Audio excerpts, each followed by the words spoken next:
Hello everybody, Mark Schaftlein with you, and this is the Schaftlein Report. It's Wednesday's edition, and we're broadcasting from beautiful Irvine, California, and from my hometown, Louisville, Kentucky. Heather Schaus, welcome back to Schaftlein Report. Happy to have you with me today.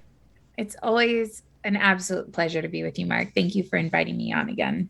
Hey, listen, your timing is really good coming on the show, Heather, because we're getting some really good polling numbers coming out in Republicans' favor. You've looked at the same data I've looked at. Give me your impression on what you're seeing as we're really, when I say 3 weeks out to Election Day, that's really not true.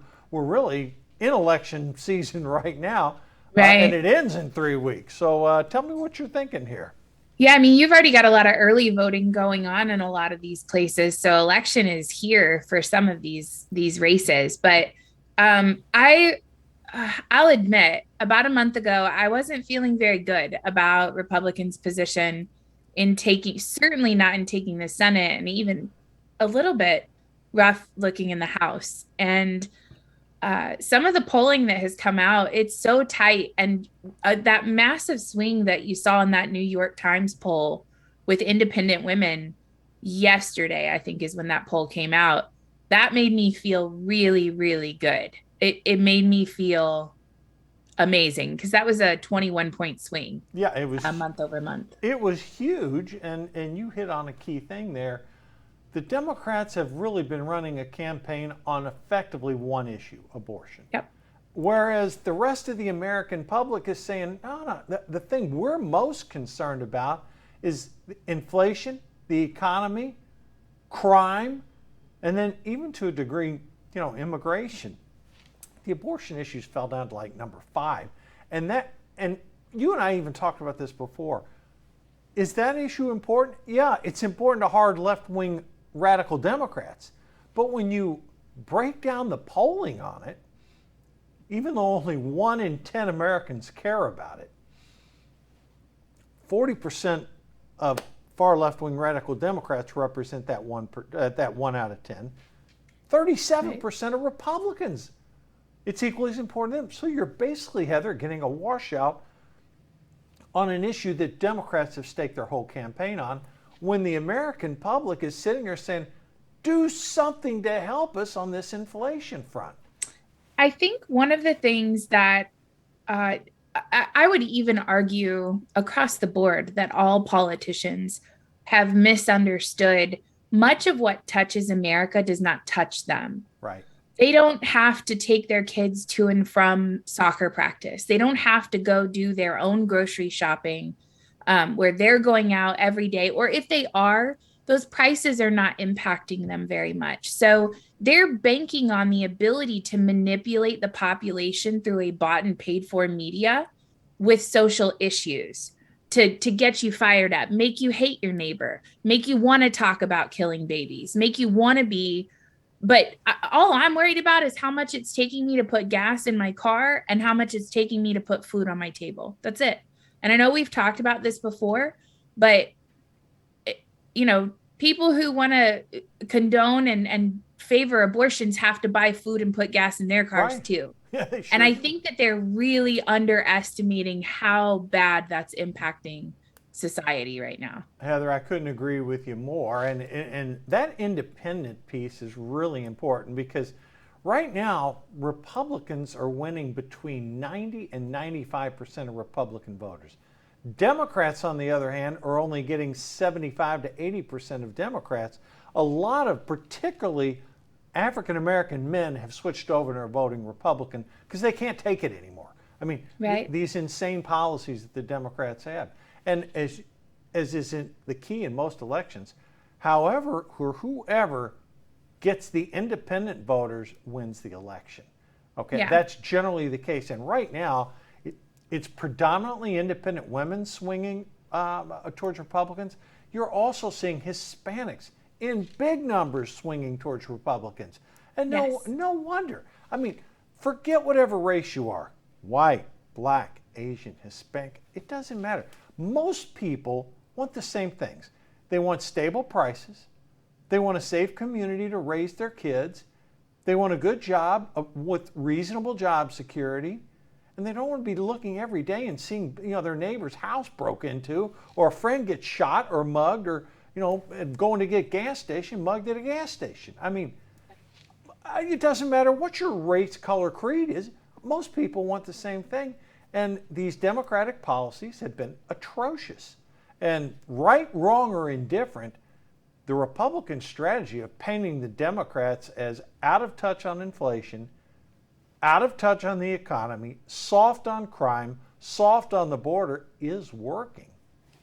Out of touch with reality in general. It's just, if you imagine in my community, Nancy Pelosi showing up and just walking around town, it's like this surreal disconnect where they're just so far removed. They have no idea what the average American is thinking or feeling right now. Yeah. And it's sad. They're supposed to be a representative government and they're not. They're not. Well, let's get to some of these polling numbers and talk about Okay. it here, okay?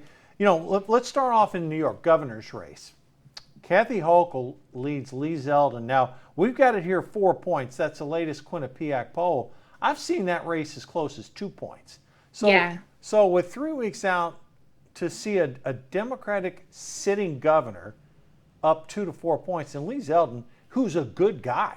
I mean, he's no radical. This guy is a button-up, pretty much straight Republican guy. And look, the main issue he's been talking about, the economy and crime. Hell, there was a shooting outside his house. So I mean, if you can exemplify the problems more than that, I don't know what you can do. But Zeldin has closed, and let me tell you something. If he were to pull off the upset in New York, it won't be a red wave, it'll be a red tsunami, Heather. Yeah. Yeah. Well, I mean, you have to think about some of the things that Hochul has done since she's come into office, right? Her COVID restrictions were absolutely insane. You were ripping children and their families out of restaurants because they didn't have masks on their face. Your vaccination policies were absolutely draconian. You literally thumbed your nose at the Supreme Court in the New York v. Bruin case and said, okay, well, we're just going to continue to operate as we want to, regardless of what the law says. Yeah. And it's just, when you're seeing somebody who is operating as a dictator in a state, I mean, look at the population that's fled New York. She's just not good for the state. So I think a lot of people are like, okay, you think about, I remember when Rudy Giuliani was there as mayor, and so you had kind of a Republican representation in the state. It's going to be really interesting to see how this race pans out. I was really surprised to see these results when they came through. Well, if you think about it, back not so long ago, George Pataki, a Republican governor, served 3 terms. Yep. So it's not like it's etched in stone. New York has to have a Democratic governor. And with everything going wrong, I mean, the crime in New York City is just off the charts. It's just disgusting. So we'll keep an eye on that one. That could foretell a lot of stuff. All right, and here's a really interesting race here, Pennsylvania. And I've had a lot of guests come on. They are shocked that Fetterman has any lead. My guests basically don't think this guy's qualified to do anything. He walks around, he had a stroke, God bless him. We don't want anyone to be disqualified for health issues. So I'm going to put that aside. But the guy can barely talk. Wait a minute. Hold on, Mark. I'm going to push back on you. Well, hold on. Let me Why finish. don't you? He had a stroke.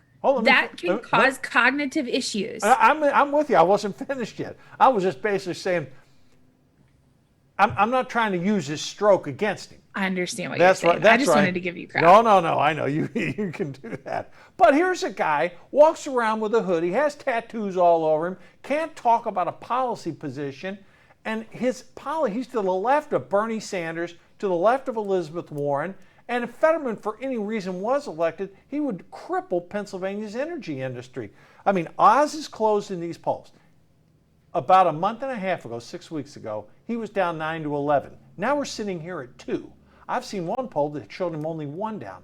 My feeling is, I think Oz is going to close and can beat Fetterman. I don't think the people of Pennsylvania, when they realized how soft on crime Fetterman is, how radical he is on the economy, I just don't think Pennsylvanians want that. What's your thoughts on Fetterman and Oz? I don't really personally like either one of them. I think that this is a classic example of not getting good candidates. And so you're just kind of left watching whatever's in the bottom of the barrel fight with one another. Um, I think a way that Oz could really capitalize on this, Europe is struggling significantly right now from Yeah. an energy crisis that they're going through. Coal is at a premium right now. Yeah. And Pennsylvania has an opportunity to take that industry.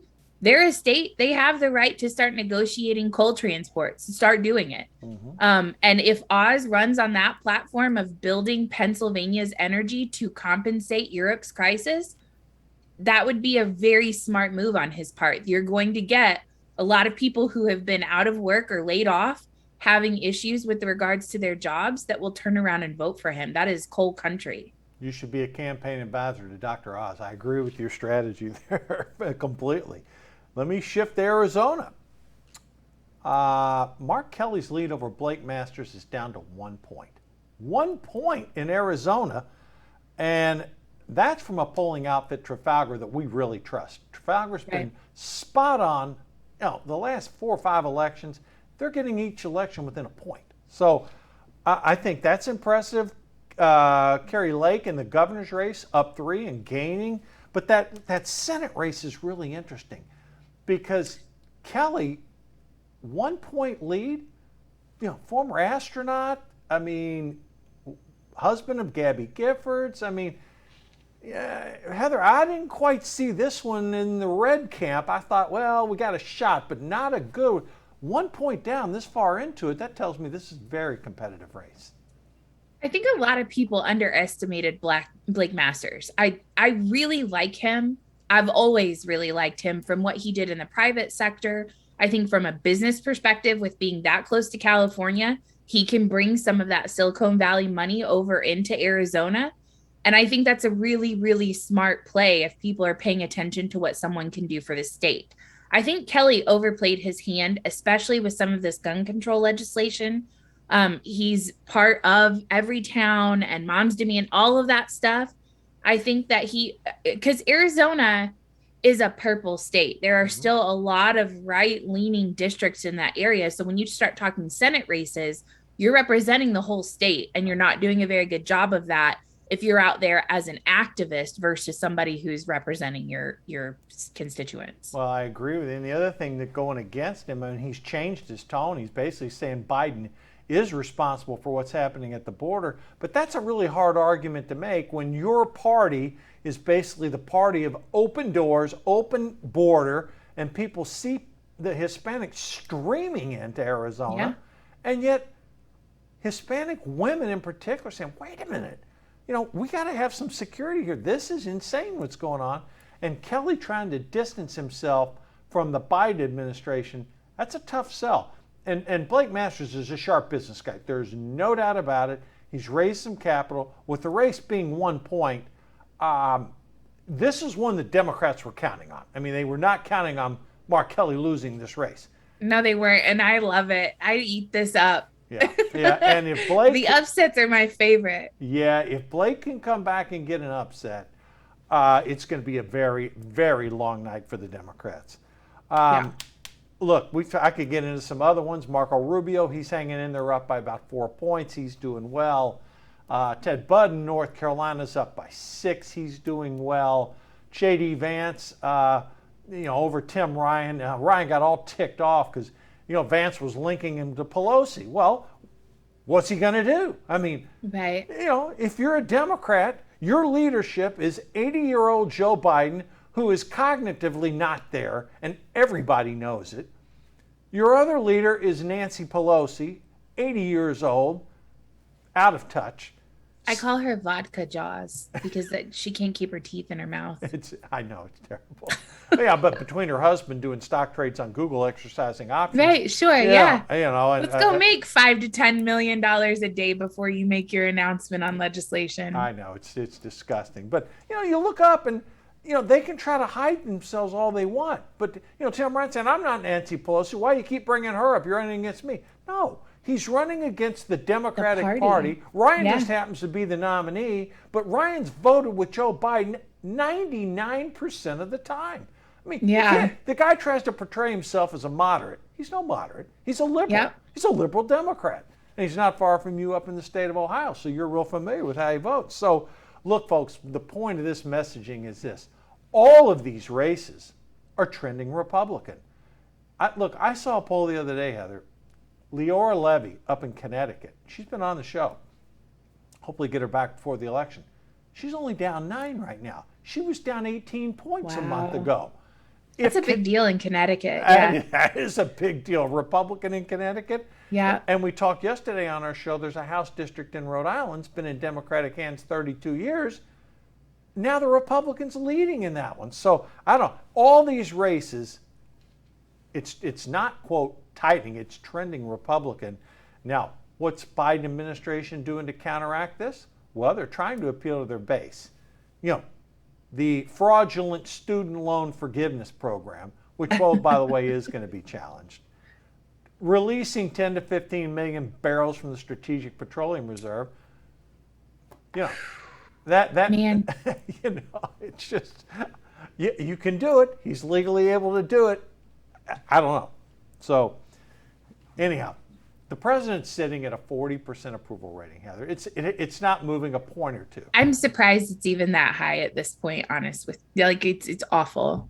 I don't think it is. I think that's polling manipulation to get him to 40. I think he's sitting somewhere 37, 38. I really believe that because every single thing this man touches literally becomes a disaster. It turns to stone. Gloria Borger, CNN liberal news commentator. And this is a quote. Biden does not want the election to be about inflation and the economy. Well, Gloria, sorry. Yeah. As Heather Schaus says from the Midwest, it is about the economy and inflation. That's all it's about. Yeah. Yeah. It's really funny. You can tell, you can see this shift, right? Friday, he went out to Portland, Oregon to talk about, we're reducing drug costs for Medicare and individuals. Okay, well, what are you doing for the rest of society? And then you see today at 3:00, he's going to give a speech about the not the Inflation Reduction, what's the infrastructure bill that they passed. He's trying really hard to talk about like, look at the things we've accomplished. And it's like, what have you actually accomplished? Where has that infrastructure bill money went? Right. Like, who's holding that money right now? Well, it was really interesting because Senator Warner from Virginia, prominent Democrat, wealthy man, multiple elections to the Senate, he came out and he basically said, hey, when we passed, the stimulus bill back in the very first quarter of Biden's presidency, we overdid it. And he's right. The unemployment rate had come down, what was it? It was like 16% had gone down to 5%. Inflation was running 1.3%. It was amazing. And we didn't need that. But what did the Democrats always do? Spend money we don't have to, and look what happened. We get this massive inflation. But not just, Mark, let's talk just a second. I know we've got a long list of stuff, but let's go back to that moment in time, right? You're telling me that we have to spend exorbitant amounts of money to, boost the economy. That's what you're telling me we're going to flood this market with cash for. But how much cash actually went to the people who were going to flood the market? Not very much. But you printed trillions of dollars. 1.9 trillion. To send to where? Like, where did that money go? Well, I mean, according to the Democrats, it went to individuals, but that's not the case. That money ended up going across multiple segments. Some people got it, some did not. At the end of the day, though, $1.9 trillion of government spending went into the economy at a time it was not needed. And then how much has gone to Ukraine at this point since February? How much have we shelled out to that this year, total everything up, give me just a second, you're somewhere around $400 billion.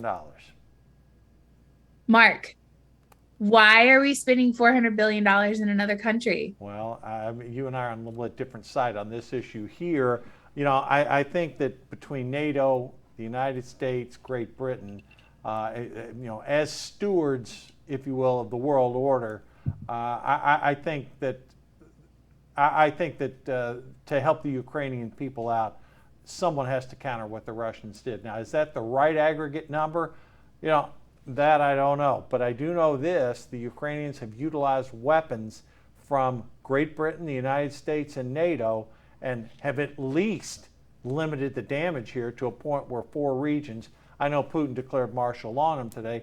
It's funny, declaring martial law on an area you really don't control, I don't know what good that is. But I think, Heather, we could talk about the Ukraine issue. I know Republicans have said we're going to look at these dollars a lot closer. And that's okay. I don't have a problem with looking at that. But it's just spending in general that I'm talking about. We're just spending on everything. Well, that's what Democrats do. And the other thing that they did is when they passed their, quote, Inflation Reduction Act, it was laughable. Everybody knows it didn't have anything to do with inflation reduction. So going back to your point, every single thing they touch literally does no good to anybody. And that's why Biden is sitting here 40% in the polls. I really think it's 38, and these inflation numbers are way higher. But let me go more here. There's more. On the election, guess who's trusted on issues like the economy, bringing down inflation? Republicans. Who's trusted more on crime and the border? Republicans. We didn't have these horrendous crime issues when Republicans ran things. We didn't have 2 million people a year flooding across the border when you had Republicans in charge. We didn't have, until Democrats started doing these ridiculous no bail, or, you do the crime, get out with no bail. Again, these are Democratic initiatives. And look what's happening, Heather, in the cities where they do this. Crime skyrockets. And you have people like, go ahead, please.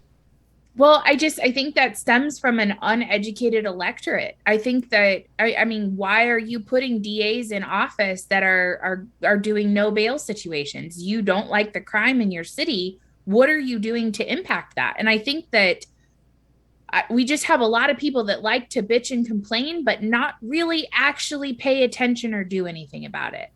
Well, they're doing something about it now, if these polls are correct, because we'll wait and see. We don't want to count it before it happens. But if our polling data is correct, and I believe it is, particularly with outfits like Rasmussen, Trafalgar Group, I think there's going to be a wake-up call here, because Democrats are trying to run away from their policies. They're saying, we never advocated defund the police. Well, they did advocate defund the police. And not only did they advocate it, but in cities like New York, Chicago, Los Angeles, and Minneapolis, they actually implemented the policies. And then the citizens are paying for it right now. One other consequence, Heather, you were talking about where all the money went in the spending. Average American families right now who are trying to keep up, that's tough to do when you got inflation running 8%. New information out now says Americans are putting more charges on their credit cards and keeping those balances than ever before. Heather, I can't think of a worse scenario for an average American, because if you're sort of buy now, pay later, that's one thing.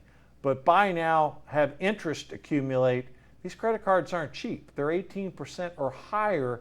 There's no way an average American family is going to get out of debt if they're paying 18 to 20% on their credit cards. Yeah, so and I had a conversation today, and so I have a question for you. On those credit cards, as the Fed comes out and raises interest rates again, doesn't that impact those credit cards? Marginally. It'll impact them marginally, because the interest rate that the banks are already charging consumers for use of those credit cards is already high. I mean, when you're in 18 to 20%, states have what's called usury laws, where there's caps on what can be charged. In most states, you're already pushing up against that. So effectively, it's not going to make that much difference. Now, where it will make a big difference is on automobile loans, home loans. I mean, right now, a 30-year fixed rate mortgage is 7.25%.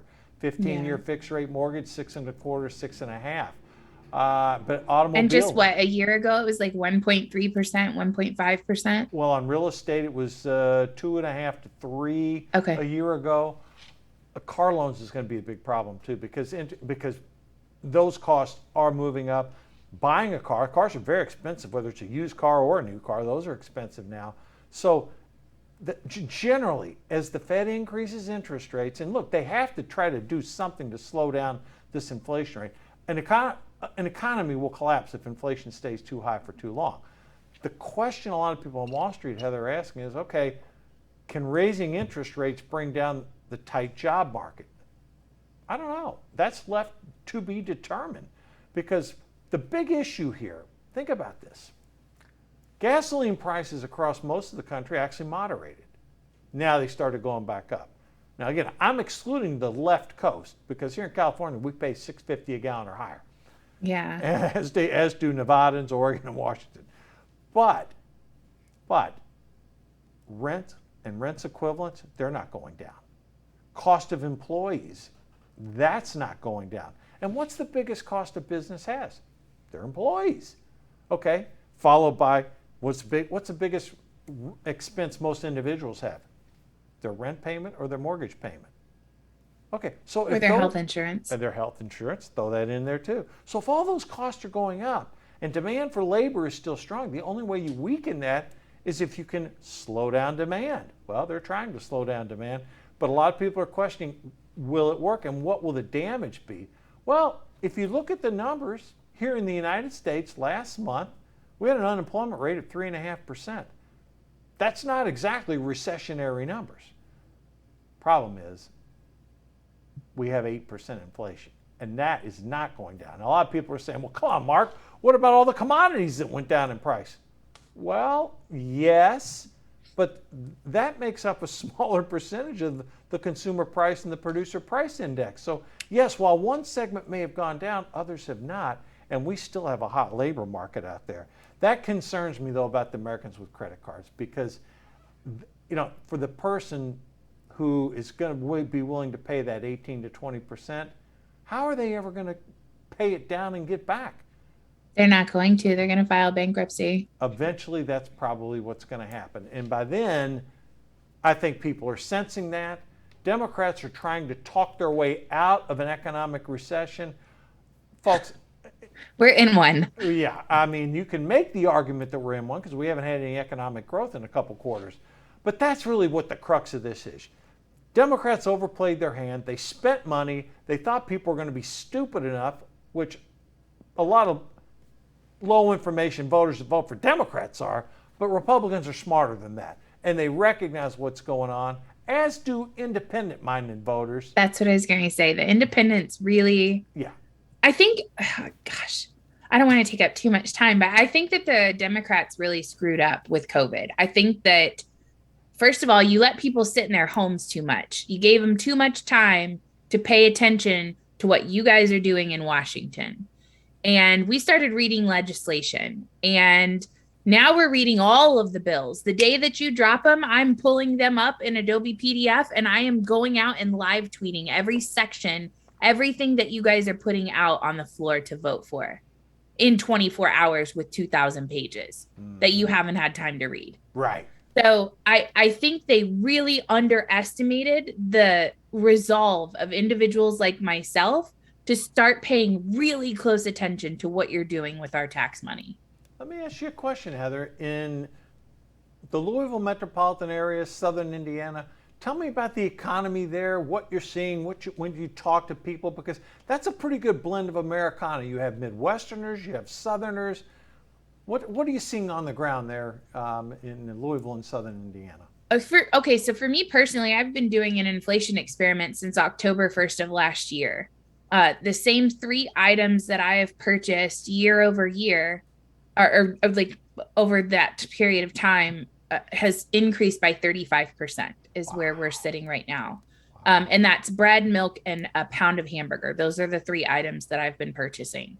Same 3 items from the same store, same location. Like, I haven't changed the controls so that it's standard. I'm seeing a lot of my friends decided not to do anything for fall break this year. They're already talking about thrift storing for, Christmas presents. And you're starting to see this massive shift in how people are spending, coupons are coming out a lot more, things like that, where things are tight in people's homes right now. Hmm. It's getting hard here for a lot of people. um I can't speak, like Louisville is a hub city. Like there is a lot of like, people come there for the Bourbon Trail and stuff like that. So perceptively, like if you're just looking at around town, you're seeing tourists, they're walking around, they're spending money in the city. But the problem that I have with that is those are people who are not from the city. I think the people in Louisville are hurting as well. I mean, Yeah.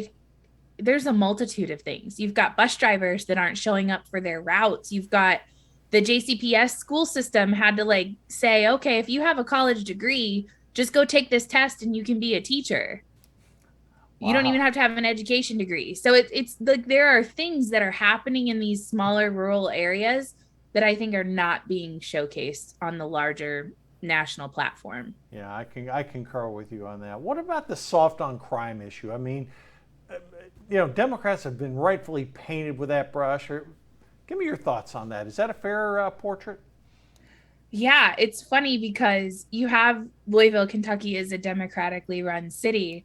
And I won't go into like too much detail, but my daughter and I had an encounter with a homeless individual in front of my office. And it was egregious. And he is a prior convicted felon. Mm. And he still, to this day, with a restraining order against him, walks in front of my office and digs through the trash every day. Like there's no repercussions for that individual.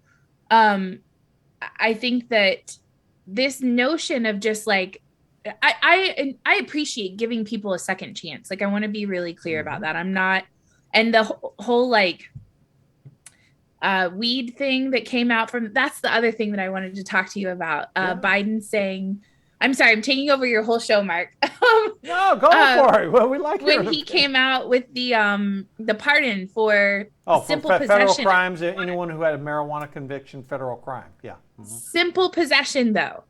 So you can't have any other conviction. There are no federal simple possession incarcerations. So he's not actually releasing anyone from prison with that announcement. He Shocking. has to have the states get on board for it. You mean Biden didn't tell us the whole truth? Shocking. What? He lied? Gosh, can't believe it.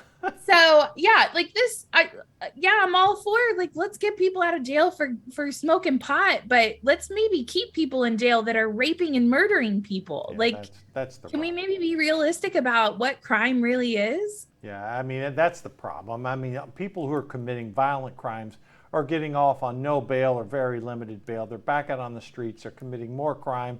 There's not as many police officers to deter that crime. This is on a nationwide basis.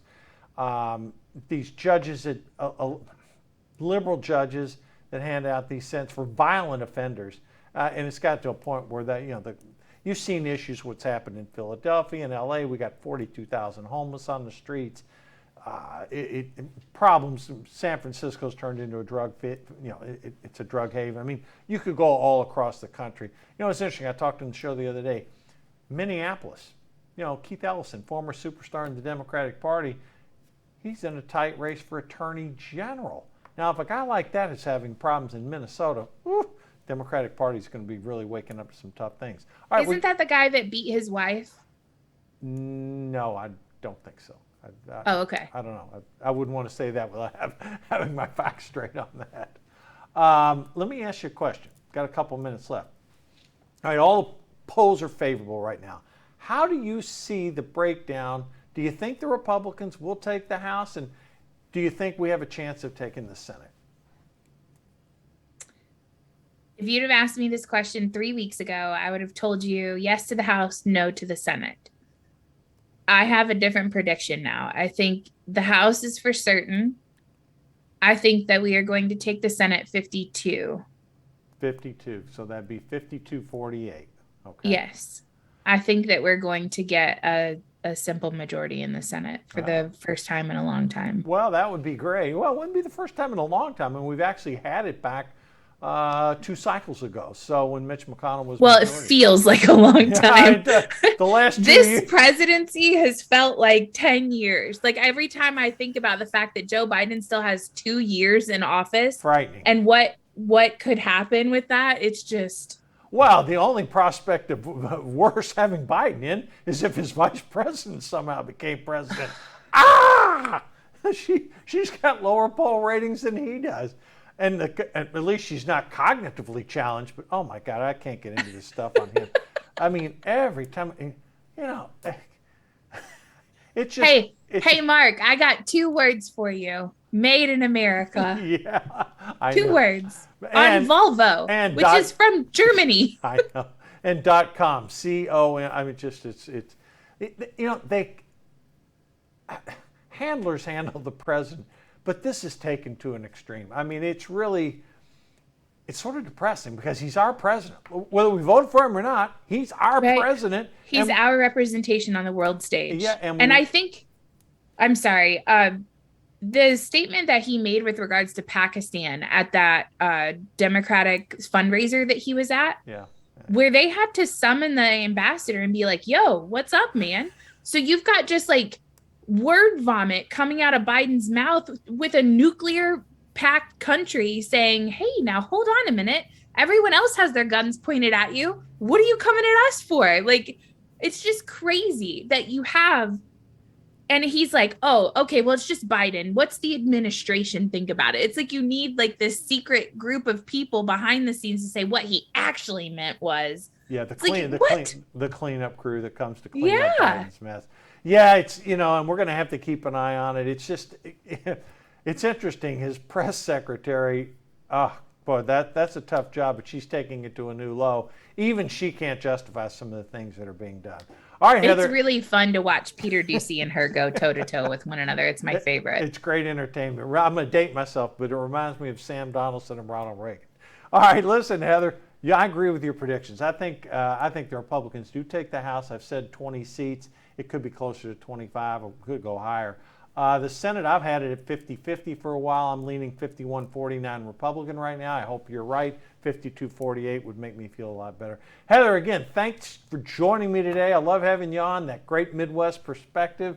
And I hope to have you back soon so we can talk a little more about maybe election results and see if some of these predictions come out to be true. All right. Sounds good, Mark. Thank you for having me. Hey, you're welcome, Heather. All right, folks, that's it for today. Again, we're going to cut through the propaganda. Jeffrey will be here tomorrow. Stay safe. We'll tell you the full story. See you on Thursday. Have a good evening.